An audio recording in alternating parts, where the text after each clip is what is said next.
Sesudah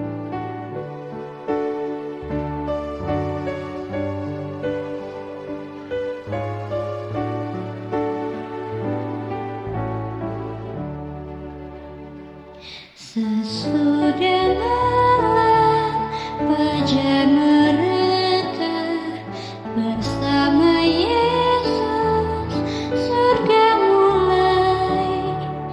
Habislah kerja, oh fajar mulia.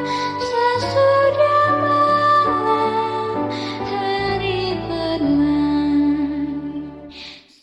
Sesudah malam pertemuan indah, tiada menangis, tiada kesal. Di negeri mulia tak lagi pisah. Sesudah malam hidup kekal. Shalom pemirsa yang diberkati Tuhan. Bertemu kembali dalam seri Renungan Pagi. Sebelum kita memulai Renungan Pagi kita, mari kita bersatu dalam doa. Ya Allah Bapa kami di surga, pada saat ini Bapa kami sudah bangun pada pagi hari ini. Dan terima kasih telah menjaga kami sepanjang malam supaya kami dapat dengan segar pada pagi hari ini untuk mendengarkan renungan-Mu ya Bapa. Kiranya Engkau membimbing kami saat kami mendengarkan renungan ini Bapa. Dalam putra-Mu Yesus Kristus Juru Selamat kami berdoa. Amin. Renungan harian kita pada hari Jumat, tanggal 5 September 2025 berjudul Membalas Kebaikan Nenek. Ayat hafalannya, akan tetapi Allah menunjukkan kasih-Nya kepada kita oleh karena Kristus telah mati untuk kita ketika kita masih berdosa. Roma 5 ayat 8. Nenek saya selalu melakukan sesuatu untuk membantu seseorang. Dia mencapai banyak hal baik meskipun dia hampir buta pada usia muda dan menghabiskan hidupnya dalam kegelapan. Saudara-saudara, di desanya di Padang Rumput Kanada, hampir seabad yang lalu, dia dikenal sebagai perawat. Desa yang mengobati penyakit siapapun yang membutuhkannya. Dan suatu kali, dia menghabiskan beberapa hari dengan seorang anak laki-laki yang sakit parah yang diperkirakan akan mati. Dia menerapkan perawatan air panas dan dingin serta berbagai pengobatan pada saat itu dan tidak menyerah sampai anak itu berada pada jalur yang benar menuju pemulihan. Saudara, keluarga yang bersyukur berterima kasih kepada nenek karena telah menyelamatkan nyawa anak laki-laki mereka. Dan 30 atau 40 tahun kemudian, nenek dan kakek pensiun dari pertanian di padang rumput itu dan pindah ke White Rock, BC, dekat Vancouver. Seorang ahli bedah mata mendengar tentang nenek dan mengoperasinya tanpa biaya, memulihkan sebagian besar kondisi penglihatannya. Dan tentunya saya ingat saat berusia 12 tahun, kegembiraan saat reuni keluarga atas kemampuan nenek untuk melihat lagi. Dan dia melihat banyak dari 11 anaknya yang sudah dewasa untuk pertama kalinya. Dan karena mereka dilahirkan setelah dia buta.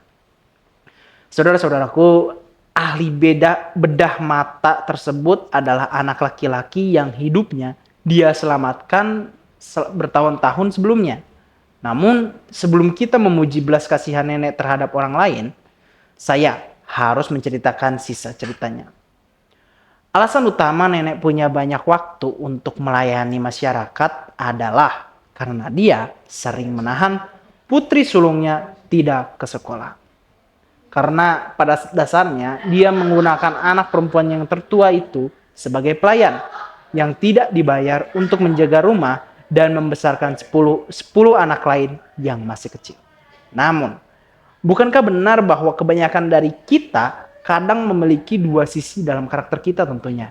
Dan tentu saya mengasihi Yesus. Namun, saya ikut bertanya-tanya seperti para Rasul Paulus. Mengapa saya seringkali melakukan hal-hal yang tidak ingin saya lakukan? Yang seperti kita dapat lihat dalam Roma 7 ayat 15. Pemirsa sekalian, Nenek dalam kelemahan kemanusiaannya terkadang memperlakukan orang yang dicintainya dengan buruk. Namun pada saat yang sama, hidupnya mengungkapkan rasa kasih sayangnya juga, yaitu melayani Tuhan dengan menjangkau mereka yang membutuhkan. Lalu ketika saya mengenali kenyataan dari sisi negatif saya sendiri, adalah menenangkan untuk mengingat bahwa Bapa Surgawi kita yang penuh belas kasihan cukup peduli. Dan bahkan pada nenek saya yang mungkin keras tentunya untuk memberikan kelegaan padanya di masa tuanya melalui anak laki-laki yang telah lama dia bantu. Saudara-saudara, ukuran karakter yang sebenarnya bukan terletak pada cara Anda memperlakukan orang asing, tetapi pada cara Anda memperlakukan anggota keluarga Anda. Dan apakah ada perubahan yang harus Anda lakukan dalam hidup Anda? Leonard Brand. Tuhan memberkati. Mari kita bersatu dalam doa. Ya Allah Bapa kami di surga, pada saat ini Bapa kami sudah mendengarkan firman-Mu, kiranya firman ini dapat membuat kami sadar akan sifat kami ya Bapa, terhadap sifat kami yang kami anggap sudah benar dan kami anggap sudah berada pada jalan yang benar, tapi sesungguhnya kami memiliki sisi negatif di mana semua hal itu adalah hal-hal yang sebenarnya sangat dekat dengan kami ya Bapa. Dan kiranya hal-hal tersebut dapat kami kendalikan, dapat kami atur, dan dapat kami kenali supaya kami lebih dekat kepadamu, lebih percaya kepadamu, dan tentunya agar kami dapat membantu orang lain tetap di dalam nama-Mu ya Bapa.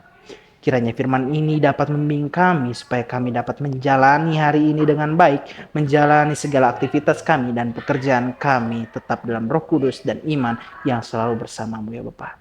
Inilah doa kami ya Bapa dalam Putra-Mu Yesus Kristus Juru Selamat. Kami berdoa, amin.